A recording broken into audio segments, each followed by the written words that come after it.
James' letter was written originally to Jewish Christians of his day, but his teaching remains valid to Christians even today. Immediately after greeting his audience, James makes a very paradoxical statement. He says, "Consider it pure joy whenever you face trials of many kinds." How can anyone consider trials or troubles to be pure joy or even a matter of joy? I, for one, have no appetite for trials and hardships and have never consciously invited it. Most likely, that is how you feel as well.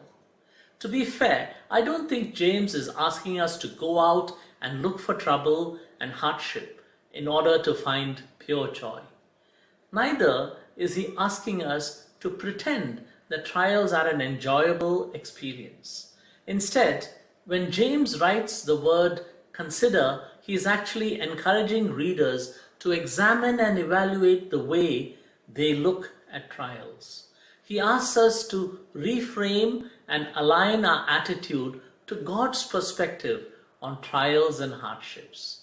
James makes it clear to Christians that trials of many kinds is something every Christian will experience. So James uses the word whenever when writing about trials that Christians will face, rather than the word if they will have trials.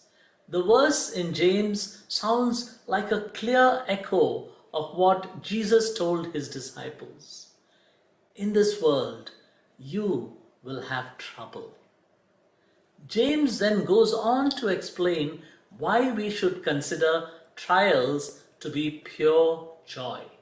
According to James, God intends trials to test our faith and through it produce in us spiritual growth and stamina.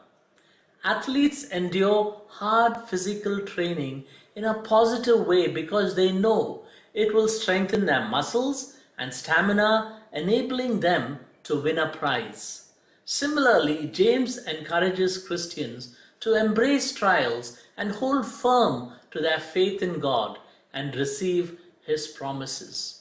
James puts it this way: "Blessed is the one who perseveres under trial, because having stood the test, that person will receive the crown of life that the Lord has promised to those who love him." Personally, whenever I've encountered trials and troubles, I've realized very quickly there is only so much that I or my family or my friends can do to overcome it. Troubles make me acutely aware of my need to depend on Jesus. Each time I reached out to him in times of trouble, I've experienced his undeserved grace and mercy. With each such experience, my faith in Christ, my spiritual muscle and stamina have grown. So much so that today, any trouble, be it work-related, financial, relational, or physical, by default goes to him. That, I am sure, is a common experience for many of you who by his grace and mercy have overcome troubles in the past. That was also the experience of Joseph. When Joseph was sold into slavery by his brothers, he had no clue of what God would accomplish through his decades of suffering and perseverance while he was in Egypt. From Potiphar's palace, for no fault of his, he spends many years, forgotten years, in prison. But Joseph never forgot God in all those years, and through his many trials and tests, Joseph learned to trust God. In the end, he finds himself in a place of honor in Egypt, all by the grace of God. He is then able to rescue his family, the nation of Israel, and all of Egypt from starvation. Joseph's faith had been tested through trials, and his perseverance helped finish its work. It's only after coming through the trials victoriously Joseph understood God's good purpose in all he had endured.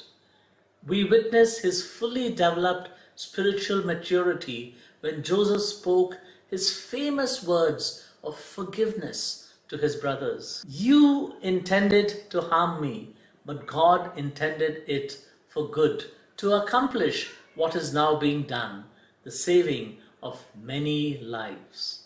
In the trials we encounter, God equips us not just to overcome them, but also to grow us, mature us, that can lead to His using us to fulfill His purposes.